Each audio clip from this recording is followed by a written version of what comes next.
என் அன்பான குழந்தைக்காக ஒரு நல்ல செய்தியை நான் கொண்டு வந்திருக்கின்றேன். நீ கேட்ட நல்ல செய்தி தூரத்திலிருந்து ஒரு தொலைபேசியின் மூலம் உனக்கு நான் அனுப்பி வைத்திருக்கின்றேன். அந்த அழைப்பு உனக்கு வந்ததுமே உன்னுடைய வாழ்க்கை ராஜ வாழ்க்கையாக மாறும். நீ கேட்ட அற்புதம் நடந்து கொண்டே இருக்கும்படி ஒரு அழகான வாழ்க்கையை நான் தயார் செய்து வைத்திருக்கின்றேன். அந்த அழைப்பை மட்டும் நீ ஏற்க மறுக்காதே. யார் எப்போது எப்படி இருப்பார் என்று யாருக்கும் தெரியாதல்லவா? ஒரு நொடியில் உன் வாழ்க்கையை நான் மாற்றப் போகின்றேன். அந்த அழைப்பை நீ எப்போது ஏற்றுக்கொள்கிறாயோ அந்த நொடியே உன் வாழ்க்கை மாறும். ராஜயோகம் உன்னை தேடி வரும். நீ பட்ட கடனெல்லாம் அடைந்துவிடும் சீக்கிரமாகவே. உனக்கான நல்ல செய்தியை இப்போதே கேட்டுவிடு. நிம்மதியாக இருக்கலாம். இனி எப்போதுமே உன் வாழ்க்கைக்கு நானே பொறுப்பு. என்னுடைய அருளால் உன் வாழ்க்கையில் பல நல்லதுகள் இனி நடக்கப் போகின்றது. விதி என்று எதையும் நீ விட்டு விடாதே. உன் வாழ்க்கைக்கான பெரிய மாற்றம் வந்து கொண்டிருக்கின்றது. நான் சொல்வது போலவே நீ நடந்து கொண்டால் நிச்சயம் உன் வாழ்க்கை மாறும். உண்மையாகவே உனக்கு ஒரு நிலை மாற்றம் தேவை என்றால் பிறரது பிழைகளை நீ உதாசீனம் செய்துவிடு. வாழ்க்கையில் நிம்மதிக்கு வழி குறைவு, ஆனால் குழப்பத்திற்கு நிறைய வழிகள் உண்டு. குழப்பம் தரக்கூடியதை செய்யாமல் இருந்தாலே வாழ்வில் நிம்மதியாக இருக்கலாம். உப்பாக இருந்தாலும் சரி, நல்ல உறவாக இருந்தாலும் சரி, அளவோடு இருந்தால் வாழும் காலம் வரை வாழ்க்கை நமக்கு சொர்க்கமாக மாறிவிடும். அளவுக்கு மிஞ்சினால் அமிர்தம் கூட நஞ்சாகிவிடும். எதையும் அளவோடு செய்ய வேண்டும். எதற்குமே ஒரு கட்டுப்பாடு வேண்டும். வீடு குடும்பம்தான் ஒருவரின் முதல் உலகம். அங்கு மகிழ்ச்சியா இல்லாமல் மற்ற இடங்களில் மகிழ்ச்சி கிடைக்கும் என்றால் அடுத்தவரை துன்புறுத்தாமலுமே பண்படுத்துவதாக இருக்க வேண்டும். எதற்கெடுத்தாலும் எரிச்சலடைந்தால் கருத்து பரிமாற்றம் என்பது மிகவுமே கஷ்டமாகிவிடும். நீ செய்ததுதான் தவறு என்று வாதிடாமல் நிறை குறைகளை எடுத்துச் சொல்லி புரிய வைத்தால் இல்லறம் கூட நல்லறமாக தித்திக்கும். பிறரை பற்றி உன்னிடம் குறை கூறுபவரிடம் நீ எச்சரிக்கையாக இரு. உங்களை பற்றி பிறரிடம் குறை கூறுவார் என்பதை நினைவில் கொள். வயதாகிவிட்டது என்று வருத்தப்பட வேண்டாம். வயதான காலத்தில் மனதிற்கு ஏற்றவாறு நீ வாழ பழகினால் அந்த இல்லறமும் நல்லறமாக தித்திக்கும். ஏமாற்றங்களை சந்திப்பது பிறகு ஏமாற்றத்தை தவிர்க்க பழகுவதற்கும் துணையாக இருக்கும். என் வார்த்தை உனக்கு புரியும் என்று நினைக்கிறேன். என் வார்த்தை மீது நம்பிக்கை வைத்து செயல்படு. உனக்கானது நிச்சயம் உனக்கு கிடைக்கும். நான் உங்கள் அனைவருக்கும் ஒன்றை குறிப்பிட்டே ஆக வேண்டும். அது என்னவென்றால், நம்பிக்கை மற்றும் பொறுமை என்கின்ற நான் கூறிய தாரக மந்திரத்தை நீங்கள் கடைபிடித்தாலும் ஒருவித அயற்சியோடும் மனக்கவலையோடும் நீங்கள் வாழும் வாழ்வில் உயிர்ப்பிப்பும் உத்வேகமும் இல்லாமல் ஏதோ ஒன்று கடனே என்று கடமையாற்றி கொண்டிருக்கிறீர்கள். வாழ்வை ரசித்து ஒன்றி வாழாமல் காட்சி பொருளாக்கி வாழ்ந்தால் நீங்கள் மிக பெரிய பலனை அனுபவிக்க முடியாது. வாழ்க்கையில் எது நடந்தாலும் இறை மற்றும் குருவின் பாதத்தில் வைத்துவிட்டு உங்கள் கடமைகளை சரியாக செய்தால் உங்களுக்கு கிடைக்கக்கூடிய அனைத்தும் தங்கு தடையின்றி உங்களிடம் வந்து சேரும். ஆகையால் இறை சக்தியும் குருமார்களையும் ஆத்மார்த்தமாக வணங்கி எதிர்பார்ப்பில்லாமல் தொழுதால் அனைத்தும் உங்கள் வசமாகும். அனைத்து கவலைகளையும் மறந்து என்னிடம் வந்து உட்கார்ந்து என்னையே நீ தியானித்து கொண்டிரு. என் மீதே உன் மனதை முழுமையாக நடக்கப் போவதை ஒரு மித்த மனதுடன் அமைதியாய் பார்த்திரு. வானமே உங்கள் மீது இடிந்து விழுந்தாலும் நீ எதற்கும் அஞ்சக்கூடாது. உங்களை காப்பாற்ற நான் இருக்கும்போது ஏன் இந்த வீண் கவலை? கலங்குவதால் நீ என்னிடமிருந்து தூரமாக போகிறாய் என்பதை நீ உணர்ந்து கொள்ள வேண்டும். எனவே என் மீது பூரண நம்பிக்கை கொண்டு செயல்படு. வைராக்கியத்தை வளர்த்துக்கொள். இந்த வைராக்கியம் என்ற தன்மையை பெற நம்பிக்கை, நேர்மை, பொறுமை, சகிப்புத்தன்மை ஆகியவற்றை நீ வளர்த்து கொள்ள வேண்டும். இவற்றை எல்லாம் கடைபிடித்து என்னிடம் முழுமையாக உங்களை ஒப்படைத்தால் யான் என்றென்றும் உங்களுடைய சேவனாக இருக்கவே நான் விரும்புவேன். நானே உங்கள் அடிமையாக இருப்பேன். விரைவில் நீ வேண்டியதை என் கையிலிருந்தே பெறப்போகிறாய். நீ இருந்தது எதுவாயினும் அதை உனக்கு கிடைக்கச் செய்வேன். உனது கண்ணீரை நான் ஆனந்த கண்ணீராக மாற்றுவேன்.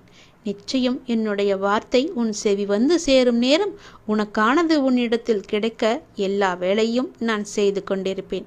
நிச்சயம் அதற்காக நீ காத்திரு. நீ கேட்டதுபடியே கிடைக்கும் என் தங்கமி. என் மீது முழுமையான நம்பிக்கை வை. உனக்கானது உன்னிடத்தில் விரைவில் கிடைக்க இப்பொழுதே இந்த நொடியே அதற்கான வேலையை நான் ஆரம்பித்து விட்டேன். எல்லாமே உனக்கு நல்லதாகவே நடக்கும். எல்லாம் உனக்கு இனி நல்லதே நடக்கும். என்னை பணிந்து வணங்கும் உனக்குள்ளே நம்பிக்கையாய் நான் இருக்கிறேன். எது செய்தாலும் நீ துணிந்து செய். இறைவன் நம் வாழ்வில் காரணமின்றி எந்த மாற்றத்தையும் நிகழ்த்துவதில்லை. காரணத்தை புரிந்து கொள்ளும் திறன் மனிதர்களுக்கு கிடையாது, அவ்வளவுதான். நிகழ்த்துபவனை முழுமையாக உணர்ந்தவர்களுக்கு நிகழும் அனைத்தும் நல்லதாகவே தெரியும். எல்லாமே நன்மைக்கே என்று புரியும். இல்லவே இல்லை என மறுக்கக்கூடும் இதனை இருந்தும் நம்புதற்கரிய உண்மை. இதுவரையிலான உங்களின் வழியும் இப்போதைய உங்களின் வலிமையும் நாளைய உங்களுக்கான வழியும் உங்களுடைய எண்ணங்களின் தொகுப்புதான். நினைவில் கொன்றி மாற்றி அமையுங்கள் உங்களின் வழிகளையும் வாழ்க்கையும். உனக்கு துணையாக நான் இருக்கிறேன். நாடி வந்தவரையும் நமச்சிவாயம் பாடியவரையும் மனம் வாடியவரை கனப்பொழுதும் வேடிக்கை பார்த்து ஓடி வந்து உதவும் உமையவனே நின்றால் போற்றி என்று இறைவனை போற்றி பாடுங்கள். எத்தனை பேர் கூடி உனக்கு வழியை அடைத்தாலும் அத்தனை பேரும் இயக்கும்படியாக நான் உனக்கு பல வழிகளை திறந்து காமிக்கின்றேன். எல்லா கதவுகளையும் திறந்து வைக்கின்றேன். மூடிய கதவுகள் எல்லாம் இனி உனக்கு திறக்கப் போகிறது. என்னை செதுக்க என் அப்பன் இருக்கிறான். எந்த சிக்கலும் என்னை சிதைக்கப் போவது இல்லை என்ற கர்வத்தோடு நீ இரு. உனக்கு இழைக்கப்பட்ட அநீதியைக் கண்டு நீ மனமுடைந்து உட்காரக்கூடாது. அதை என்னிடம் விட்டுவிடு. அதை நான் பார்த்து கொள்கிறேன். நீ கவலை இல்லாமல் சந்தோஷமாக இரு. அதுவே என்னுடைய விருப்பம். ஒவ்வொரு சோதனையிலும் ஒன்றை நான் புரிய வைத்து கொண்டிருக்கிறேன் உனக்கு. எத்தனை சோதனைகளை நீ கடந்து வந்திருக்கிறாய். அத்தனை சோதனையிலும் நீ ஒரு அனுபவத்தை கற்றுக்கொண்டிருக்கிறாய். அதை நீ மறந்து விடாதே. எல்லாவற்றிற்கும் நன்றி கடவுளை என்று சொல்ல நீ பழகிக்கொள். நீ என்னை நம்பி வந்து விட்டாய். உன்னை காக்க வேண்டியது என்னுடைய கடமை. நீ கலங்காமல் உன் கடமைகளை செய்து கொண்டேரு. இனி எல்லாமே உனக்கு நல்லதாகவே நடக்கும். அமைதியாக செல்லும் நதியைப் போல நல்லதையே நினைத்து நல்லதையே செய். தீயவை யாவும் குப்பைகள் போல தானாகவே ஓரத்தில் ஒதுங்கிவிடும். வேறு ஒன்றும் என்று எனக்கு வேண்டாம் குருநாதா. இந்த அரவணைப்பு ஒன்றே போதும் என்று என்னிடம் நீ வந்து விட்டாய். அப்படி இருக்கும்போது உன் நம்பிக்கையை நான் சீர்குலைக்க மாட்டேன். உனக்கு நல்லது நடந்தால் அது எனக்கு சந்தோஷம்தானே. உனக்கு சந்தோஷத்தை கொடுக்குமென்றால் அதுவும் எனக்கு சந்தோஷம்தானே. இதையே நீ மற்றவர்களுக்கு நல்லதாய் நினைத்துப்பார். உன் வாழ்க்கையை அழகாக மாறிவிடும். உன் வாழ்க்கையை நினைத்தது போல மாறிவிடும். உன் வாழ்க்கை நிறைவடைந்துவிடும். உன்னுடன் நான் எப்போதுமே இருந்து கொண்டிருக்கிறேன். உன் வாழ்க்கையில் நான் உன் அன்புக்கு தகுதியானவர்களை நிச்சயமாகவே அனுப்புவேன். அதுவரை நீ பொறுமை காத்து இரு. உனக்கென்று படைக்கப்பட்ட ஒன்று உன்னை வந்து சேரும் நாள் வெகு தூரம் கிடையாது. எல்லாம் கூடிய விரைவில் உன்னிடம் வந்து சேரும். நீ ஆனந்த கண்ணீராக மட்டுமே உன்னுடைய கண்ணீரை நான் பார்க்க வேண்டும். பொறுமையும் நம்பிக்கையும் வீண் போகாது. நீ என் மேல் வைத்திருந்த நம்பிக்கையை நான் வீணடிக்க மாட்டேன். உன்னுடன் நான் எப்போதுமே இருப்பேன். அப்பாவின் சோதனை தன்னிடம் மிக நெருக்கமாக இருப்பவர்களிடம் அவர்களால் தாங்க முடியாத அளவு இருக்கும். இனி அவரை நம்ப வேண்டாம் என்ற நிலை வரை கொண்டு வந்துவிடும். அதையும் கடந்து அப்பாவின் கால்களை விடாமல் இறுக பற்றி கொண்டு இருப்பவர்கள் மட்டுமே அவரிடம் உன்னத நிலையை அடைய முடியும். அவரின் லீலைகளை பெற முடியும். நீயும் என் மீது முழுமையான நம்பிக்கை வைத்திருக்கிறாய். உன்னை நான் விட மாட்டேன். உன்னிடம் ஒன்று சொல்லியே ஆக வேண்டும். உங்களை பற்றி அவதூறாகவோ மிக மட்டமாகவோ யார் பேசினாலும் அதை நீ காதில் வாங்கிக் கொள்ளாதே. அதை கண்டு கொள்ளாமல் அப்படியே விட்டுவிடு. ஒருவரிடம் நாம் ஒன்று எதிர்பார்த்து அது கிடைக்கவில்லை என்றால் அவர் மீது நமக்கு கோபம்தான் வரும். நமக்கு வருவது இயற்கைதானே. எனவே யாரிடமும் எதையுமே நீ எதிர்பார்க்காதே. தனக்கு பிடிக்காத மனிதர்களை பற்றி நினைத்து கூட பார்க்கக்கூடாது. ஒரு நொடி கூட, ஒரு துளி அளவு கூட அந்த ஞாபகம் உன் மனதில் இருக்கக்கூடாது. அதனால் நமக்கு ஆத்திரமும் கோபமும் அடிக்கடி ஏற்படுவதை நாமே நமக்கு தவிர்த்து விடலாம். தன்னம்பிக்கை உள்ளவர்களை ஒருபோதும் அவதூறுகளாகவும் ஏச்சு பேச்சுகளும் பாதிப்பது கிடையாது. பிடிக்காத நபர்கள் செயல்களை பற்றி எண்ணம் வரும்போது அந்த எண்ணங்களுக்கு பெரிய பூட்டு போட்டு விடுங்கள். எந்த செயலையும் ஆரம்பிக்க செயற்படுத்த உங்களது மனம் தயங்கிக் கொண்டிருக்கின்றது. நீங்கள் செய்ய விரும்பும் காரியங்களை செய்வதிலிருந்து நீங்கள் அடிக்கடி உங்களை தடுத்துக் கொள்கிறீர்கள், பயப்படுகிறீர்கள். வாழ்க்கையை எப்போதும் ஒரு நிலையான போராட்டமாக எண்ணுங்கள். இந்த உலகம் ஒரு ஆபத்தான இடம் என்றால் வாழ முடியாதல்லவா? அப்படி நீங்கள் நினைக்கிறீர்கள். உங்களை விட ஏனைய அனைவரும் மகிழ்ச்சியாக இருக்கிறார்கள் என்று நீங்கள் நம்புகிறீர்கள். நீங்கள் சந்திக்கும் பெரும்பாலான நபர்களை பற்றி மோசமாக எண்ணுகிறீர்கள். நீங்கள் ஒரு அவநம்பிக்கையாளர் என்று மற்றவர்களால் சொல்லப்படுகிறீர்கள். உங்கள் சக பணியாளர்கள், குடும்ப உறுப்பினர்களுடன் உங்களுக்கு ஒத்துப்போக முடியாமல் உள்ளது. உங்கள் வெற்றிகளை ஏதாவது ஒரு காரணம் கொண்டு தோல்வியாக சித்தரிக்க நீங்கள் முயல்கிறீர்கள். நீங்கள் எப்போதும் மற்றவர்களிடமிருந்து தனித்திருக்க விரும்புகிறீர்கள். மன அழுத்தம், கவலை, ஏதோ ஒரு நோய் உங்களிடம் உள்ளதென நீங்கள் தொடர்ந்து உணர்ந்து கொண்டிருக்கிறீர்கள். இப்படியான அறிகுறிகள் கருத்துக்கள் எல்லாம் ஆராய்ச்சியின் முடிவுகள்தான். ஆனால் ஒரு சில அறிகுறிகளை வைத்து நாமெல்லாம் எதிர்மறையான சிந்தனையாளர்கள் என்ற முடிவுக்கெல்லாம் நம்மால் வந்துவிட முடியாது, வந்துவிடவும் கூடாது. நாம் எப்போதும் நம்மை பற்றிய உயர்வான நல்ல சிந்தனைகளோடு மட்டுமே நம் வாழ்க்கையை கடத்த வேண்டும். ஒவ்வொரு நொடியும் எதிர்மறை நமக்குள்ளே எப்பொழுது வந்து நுழையலாம் என்ற ஆர்வத்தோடு காத்து கொண்டிருக்கிறது. அதற்கு நம்மை நாமே ஒரு வழியை ஏற்படுத்திவிடக்கூடாது. அந்த வழியை நாம் அடைக்க வேண்டுமென்றால் நேர்மையை மட்டும், நேர்மறையான சிந்தனையை மட்டும் உன் மனதுக்குள்ளே நீ கொண்டு வர வேண்டும். அப்படி இருந்தால் மட்டுமே அந்த எதிர்மறையை உன்னால் அடித்து துவம்சம் செய்ய முடியும். எதிர்மறை என்ற மாயை உனக்குள்ளே சூழ்ந்து விட்டால் போதும், உன் வாழ்க்கையே இருண்டுவிடும். வேண்டாம் தங்கமே, உன் வாழ்க்கையை நீயே மாற்றிக்கொள். உன் மனதிலுள்ள எதிர்மறை எண்ணங்களை எல்லாம் தூக்கி எறிந்துவிடு. உனக்கு முடியும், உன்னால் முடியும். என்னை தவிர என்னை காப்பாற்ற யாரால் முடியும்? நான் வெற்றி பெறுவேன், நிச்சயமாகவே வெற்றி பெறுவேன். எனக்கு எல்லாமே கிடைக்கும் என்ற நம்பிக்கையோடு ஒவ்வொரு நாளையும், ஒவ்வொரு நொடியையும் நீ செயல்பட்டுப்பார். நேர்மறையாக நீ செயல்பட்டுப்பார். நேர்மறை எண்ணத்தோடு செயல்பட்டுப்பார். எதிர்மறை உனக்குள்ளே வரவே வராது. அந்த எதிர்மறை என்ற மாயையை அடித்து ஒழிக்க நீயே புறப்படு. நிச்சயம் உன் வாழ்வு நல்லதாகவே இருக்கும். எது நடந்தாலும் எனக்கு தெரியும், எது நடந்தாலும் என் கடவுளுக்கு தெரியும். எல்லாமே அவருடைய விருப்பம் போலதான் நடந்து கொண்டிருக்கிறது. நான் கடவுளை முழுமையாக நம்புகிறேன். அவரால் முடியாத காரியமென்று எதுவுமே கிடையாது என்ற நம்பிக்கையோடு ஒவ்வொரு நாளையும் நீ தொடங்கு. நிச்சயம் உன் வாழ்வில் தீபத்தை நான் ஏற்றுவேன். உன் வாழ்க்கை ஒளிமயமாகவே மாறும். நம் வாழ்க்கை இப்படியே தடுமாறிக்கொண்டே போய்விடுமோ என்ற எதிர்மறை உனக்குள்ளே தோன்றிவிட்டால் போதும். உன் எதிர்மறை உனக்குள்ளே வந்து நேர்மறை உன்னை விட்டு வெளியே போய்விடும். அதனால் தான் சொல்கிறேன், எதிர்மறையை நீ அடித்து ஒழித்துவிட்டு நேர்மறையை மட்டும் கொண்டு வா. நீ பல நாட்களாக, பல வருடங்களாக என்னிடம் வேண்டி தவித்த ஒன்று இப்போது உனக்கு நடக்கப் போகிறது. ஆரம்பம் என்று ஒன்று இருந்தால் முடிவு என்று ஒன்று இருக்கத்தானே செய்யும். நிச்சயம் முடிவு உண்டு. நீ ஏன் இதுதான் உன்னுடைய முடிவு என்று நினைக்கின்றாய்? வருட கணக்காக நீ கூனி குறுகி புழுங்கி தவித்து அனுபவித்து வரும் மனவேதனைகள், துயரங்கள், துக்கங்கள், மன வலிகள், அவமானங்கள், அசிங்கங்கள் என எல்லாமே காணாமல் போகப் போகின்றது. வருடக்கணக்காக தினமும் நேரம் காலம் அறியாமல் என்னிடம் சாஷ்டங்கமாக விழுந்து பல மணி நேரம் கதறி அழுது வேண்டியது எல்லாம் எப்படி வீணாமல் போகும்? வீணாக போகாது தங்கமே. ஒவ்வொரு வினைக்கும் ஒரு எதிர்வினை உண்டு. நிச்சயம் ஒன்று உண்டு என்பது உனக்கு தெரியாதா?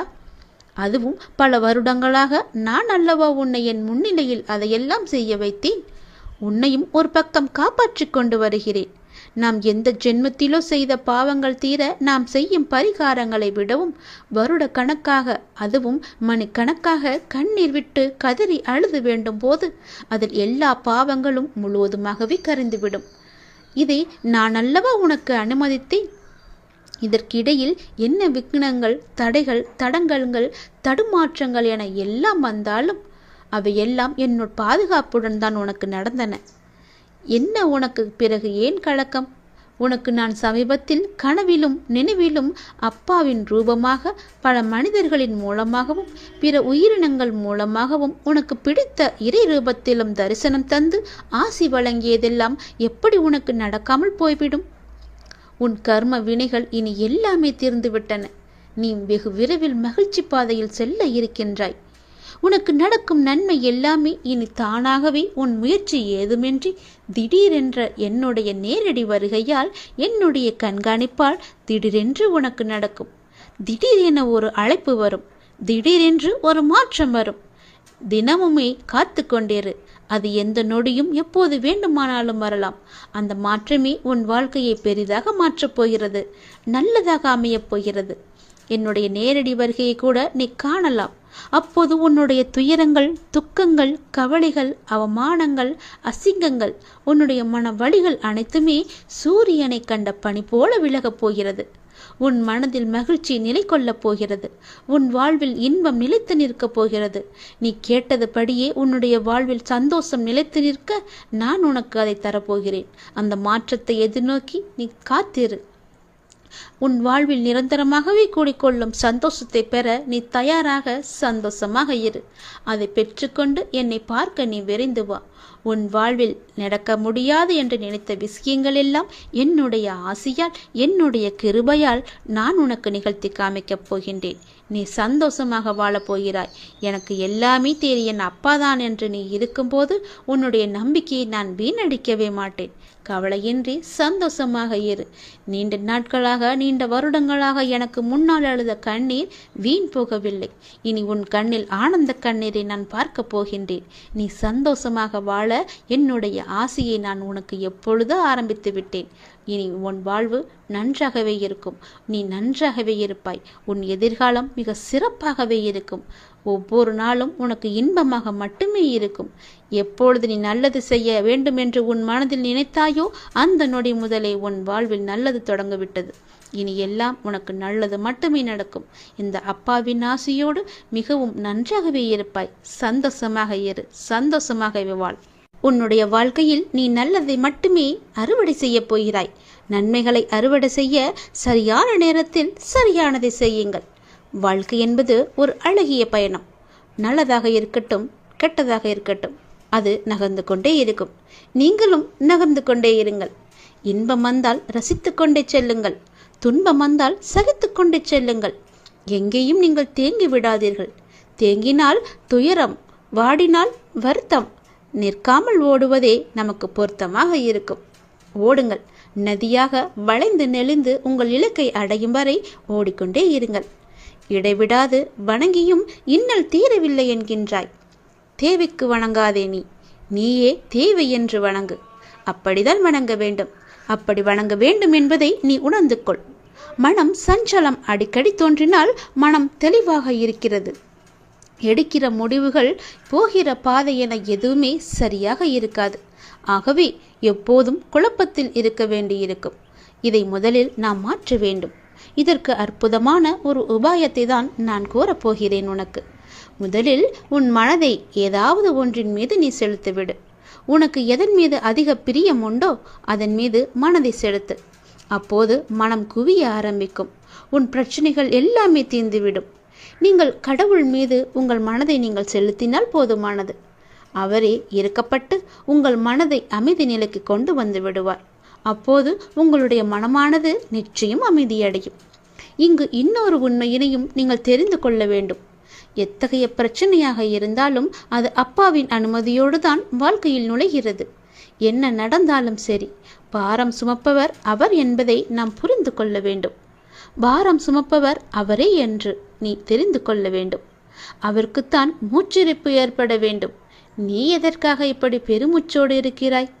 நாம் அவரோடு ஒப்பிட்டு பார்த்தால் நாம் சும்மாகத்தான் நடந்து கொண்டிருக்கிறோம். எனவே நீ கவலைப்படுவதை விட்டுவிடு. ஏனென்றால் உன்னுடைய பாரம் முழுவதுமாகவே அவரோட தோள் மீது இருக்கின்றது. அப்ப பாரத்தை சுமப்பது அவர்தானே? நீ நம்பிக்கையாக இருக்கும் கடவுள்தானே?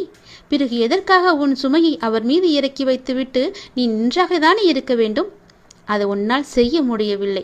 அவர் மீது நம்பிக்கை இல்லாத காரணத்தினால் மட்டுமே அந்த சுமையை அவர் மீது இறக்கி வைத்தும் நீயும் மீண்டும் சுமந்து கொண்டிருப்பது போல கற்பனை உலகில் இருக்கின்றாய். அதனால் கற்பனையை தூக்கி தூர ஏறி நீ அவர் மீது எப்போது எல்லாமே அவர்தான் என்ற நம்பிக்கையோடு இருந்தாயோ அப்போதே உன்னுடைய கடமை, பொறுப்பு எல்லாமே அவருடைய தோளில் ஏறிவிட்டது. இறைவன் பார்த்து கொள்வார். இறைவனுக்கே அந்த பொறுப்பு இருக்கிறது. அவரே உன்னுடைய பாரத்தை சுமந்து கொண்டிருக்கிறார். நீ தேவையில்லாமல் இந்த பாரத்தை சுமந்து உன்னுடைய வாழ்க்கையில் உள்ள நிம்மதியை நீ இழந்து விடாதே. எனவே நீ கவலைப்படுவதை விட்டு விடுங்கள்.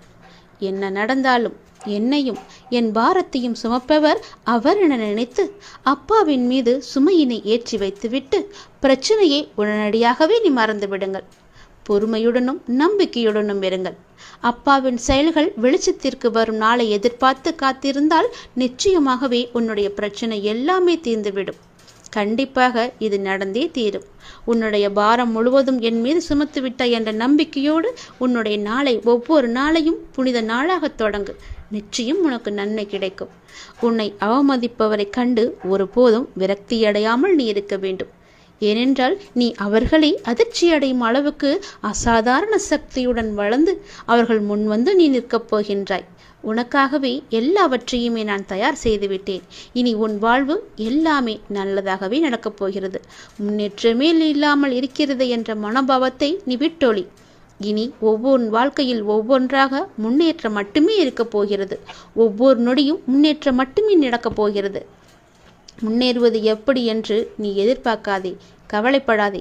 நான் அதற்கான வழியை காமிக்கின்றேன். கவலைகளை எல்லாம் புறந்தள்ளி ஆளுமையை தரும் தன்னம்பிக்கையை நீ ஆடையாக அணி. எளிதானதை நோக்கிச் செல்லாதே, சரியானதை நோக்கிச் செல். வாழ்க்கை ஒரு அழகான பயணம். அதை மகிழ்வாய் வாழ நீ முயற்சி செய். உனக்கு துணையாக உன்னுடைய அப்பா நான் இருக்கின்றேன். நன்றி கடன் மறவாதி. நமக்கு ஒரு துன்பம் வந்ததற்காக அதை போக்குவதற்காக நம் அப்பாவிடம் தஞ்சம் அடைகின்றோம். அதனை வெகு இலகுவாகவே அப்பா தீர்த்து வைக்கின்றார். நாம் அதோடு மட்டும் இருந்து விடாமல் அப்பாவிடம் நன்றி கடன் செலுத்தவும் வேண்டும். செல்லவும் வேண்டும். இதற்காக அப்பா எதையுமே நம்மிடம் எதிர்பார்க்க மாட்டார். ஒரு முறை அவரை சென்று நீ தரிசனம் செய்துவிட்டு வா, நல்லதே நடக்கும்.